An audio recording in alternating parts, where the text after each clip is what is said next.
రాష్ట్రంలో నియంత పాలన కొనసాగుతుందని మండిపడ్డారు ఖమ్మం కాంగ్రెస్ ఎంపీ అభ్యర్థి రేణుకా చౌదరి.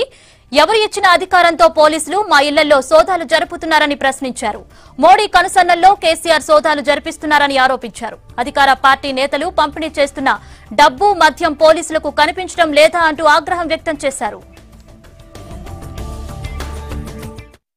ఎవరిచ్చిన అధికారంతో ఇక్కడ పోలీసులు రేడ్లు చేస్తూ నా ఇండ్ల పైన నా బండ్ల పైన నేను అభ్యర్థిగా బండ్లు ఉండంగా నా బండ్లు రేడ్ చేయటం, అదేవిధంగా మా కాంగ్రెస్ పార్టీ వచ్చిన సెంట్రల్ అబ్జర్వర్స్ లేడీస్ వాళ్ళ రూములు రేడ్ చేయటం, మేము ఉన్నప్పుడు మీరు ఓపెన్ చేసి రేడ్ చేయండి, అంతేకాని మేము లేనప్పుడు మీరు వెళ్ళి రూములు తాళాలు తెంచి మీరు రూములు రేడ్ చేసి అసలు మీరు ముగ్గురే మీరు లోపల ఉంటే మీరు అక్కడ పెట్టిన వస్తువులకి ఎవరు బాధ్యులు?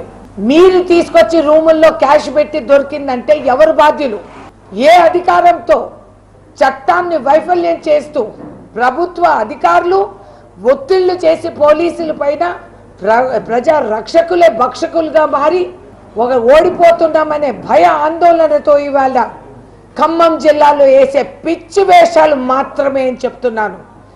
రాష్ట్ర ముఖ్యమంత్రిని హెచ్చరిస్తున్నాను, నీ నియంత పాలనలో ఇదా నువ్వు కాపాడే ప్రజాస్వామ్యాన్ని అని. What are the standards of yours in public life? ప్రజలు ఆకర్షించుకొని ప్రజలు మా దగ్గరకు వస్తున్నారని చెప్పి ఓడిపోతున్నానని చెప్పి మీరు తీసుకున్న అభ్యర్థినే క్వశ్చనబుల్ క్వాలిటీస్ ఉన్న వ్యక్తిని మీకు బాగా మ్యాచింగ్గా ఉన్నారనేది అర్థమైంది. ప్రజలు మాతో ఉన్నారు. I'm appealing to election commission also through you. What is the election commission doing when there has been such a blatant violation of the law? This attracts 441 of the IPC section, and I want justice.